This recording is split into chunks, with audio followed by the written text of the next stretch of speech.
Hello, Crackerjacks. This is Kiki. Welcome to my Crackerjack Box. Okay, as y'all can tell, it's Mask Monday.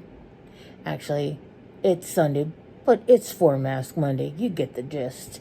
I am using the Aceology, the black mask. It's the peel-off mask. I freaking love this mask. It's like, as soon as I take and start peeling, it's like that satisfaction. I don't know how to explain it, but like if you start peeling and you feel like, oh, my skin is renewed. Anyway, for those of you that are Crackerjacks, welcome back to my Crackerjack Box. And for those of you that are new, consider hitting the subscribe button, maybe the notification bell that lets you know when I'm going to be on, and give this video some likes, a little love. Everybody give this video a little love.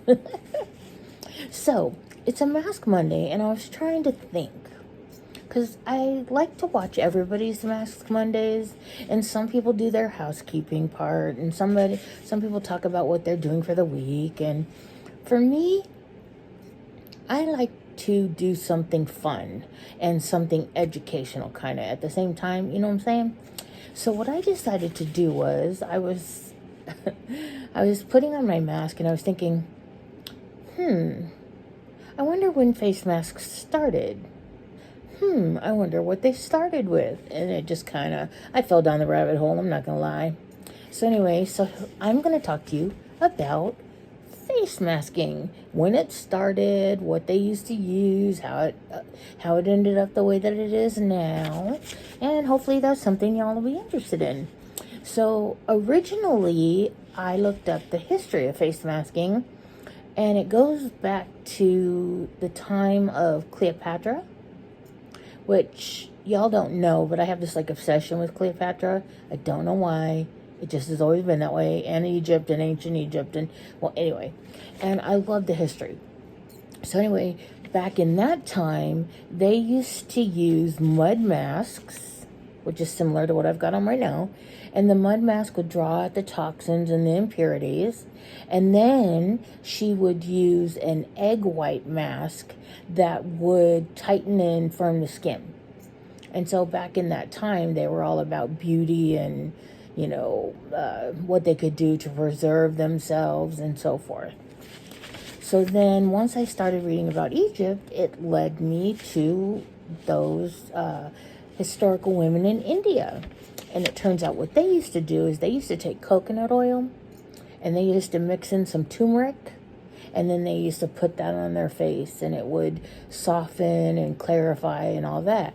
Well, any of you that know about turmeric, I've mentioned this before, if you have any inflammation in your body, turmeric and ginger are very good for inflammation.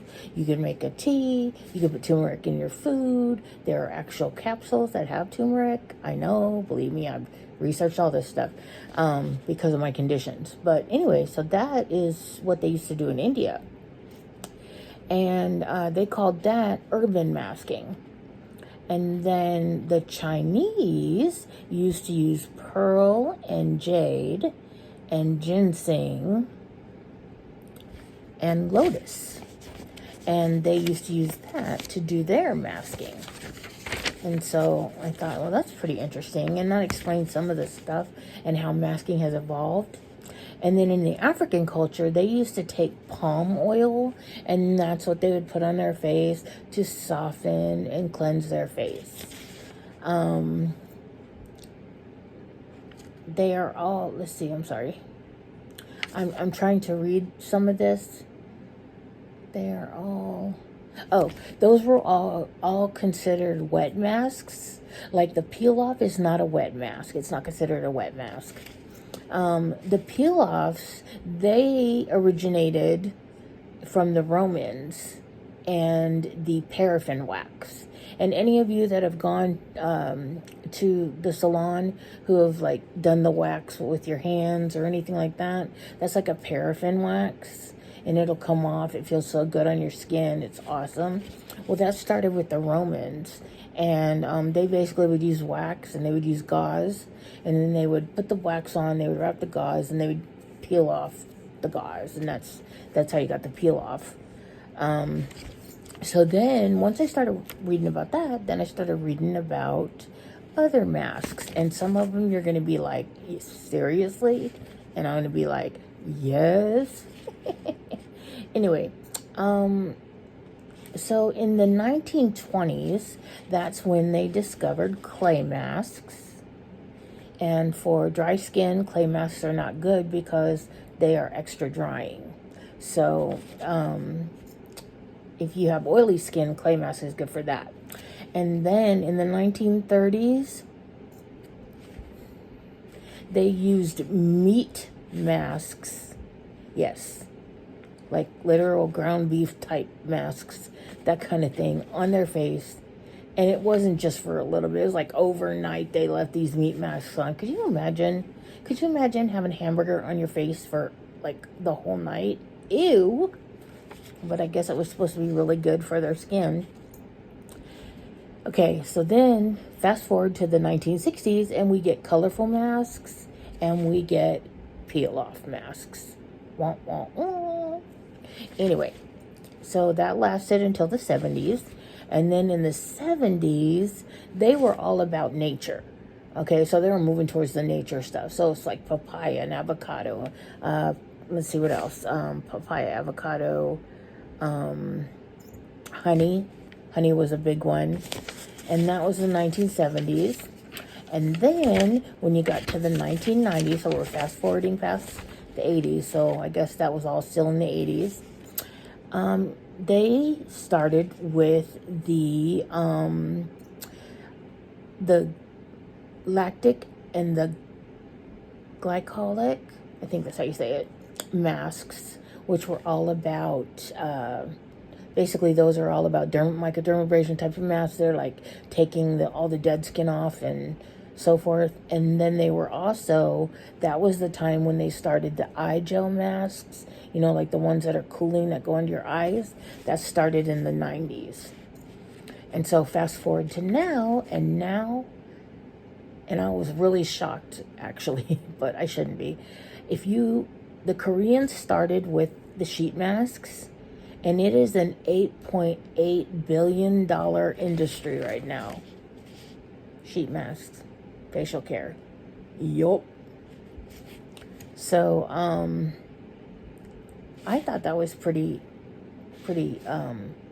interesting. What do you guys think? Do you guys think that was interesting? I thought it was pretty interesting to find out about facial masks, or facial, like, you know, masking and stuff like that. I tend to be a person that when I get interested in a topic, I kind of just move through that topic. I fall down the rabbit hole. And in the morning when I've been up all night, I've gone from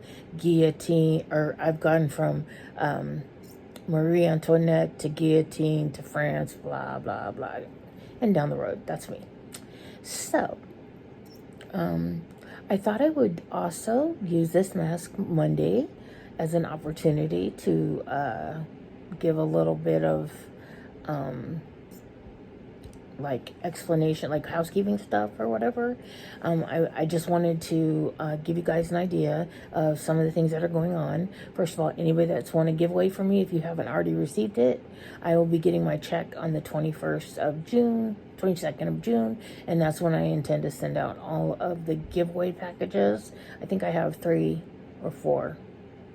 Anyway, and that's when those will go out. I have a couple of giveaways going on right now. And then let's see what else. Oh, if you want to be a Crackerjack, please feel free to message me at Kiki's Crackerjack Box at gmail.com and send me your address, your name, your address, and your email. If you feel comfortable, you can send your phone. That just means that when I have packages, I'll put the phone in there so you can track it. Let's see what else. The description box. The description box, I know a lot of you are sometimes like me too. It's like, I do not want to read all that, but the description box is important. First of all, that's where you're going to find all the giveaway rules. So you really want to pay attention to those, because if you don't follow the rules, you can get disqualified. The other thing too is, for most of the giveaways, you have to be publicly subscribed. And what that means is that if I go in to look at your channel, I can see all the channels that you are subscribed to, including my own. And it's so important. If you don't have that, we skip over, we draw again. So, and I hate to draw again. I've already had to do it once. I really don't like it. I really don't want to have to someone to lose out on winning a giveaway because of that. Let's see what else. Also in the description box, we leave links to things that we're doing, things we're interested in, people that we're watching, things that you might be interested in. Trying to think. This was kind of an impromptu type thing. Another very important thing that I wanted to put out there is that it's very important for you to check to make sure you're not allergic to something. And the reason I'm saying that is not just about getting giveaway stuff or whatever, but because I had that situation with my eyes. I mean, it was not good. My eyes were watering, they were puffy, it was not good. And while I'm not saying necessarily that that primer was to blame as far as the primer goes, that they did something wrong, it was obviously an allergy I had. If I would have done a swatch test or something like that, then I would have known. And so it's really important. I know it's an extra step and it takes a while, but it can save you a bunch of misery, let me just tell you that. And let's see. Oh, I started a new series, and it's called That's Random. In fact, I'll probably post one tonight. And it's basically where I come up with a question in my head, and I think, you know what? That's random. I'm going to ask what my Crackerjacks think. So, you know. Anyway, what I wanted to do is, I'm not going to take this whole mask off, but I did want y'all to get a little bit of satisfaction to see some of it kind of come. So let me make sure it's dry. Yes, it's dry. Okay, so what you're gonna do is, with a mask like this, you're gonna take your nail and just gonna kind of start it, okay? Just like that. And then, oops, come on. Okay, then when you can grab a hold like this, you're gonna start to peel. Oh my gosh.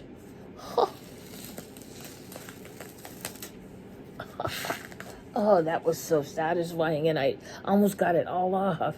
This is the Aceology, the mask. I will put the mask in the description box.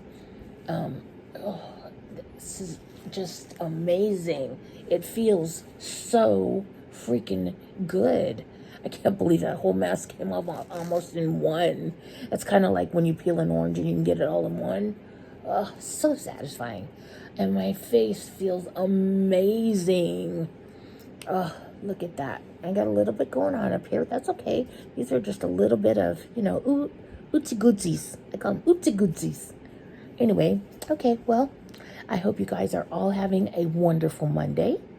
And if you aren't a Crackerjack, I would love for you to become one. If you are a Crackerjack, thanks for joining me. And remember, Kiki loves you.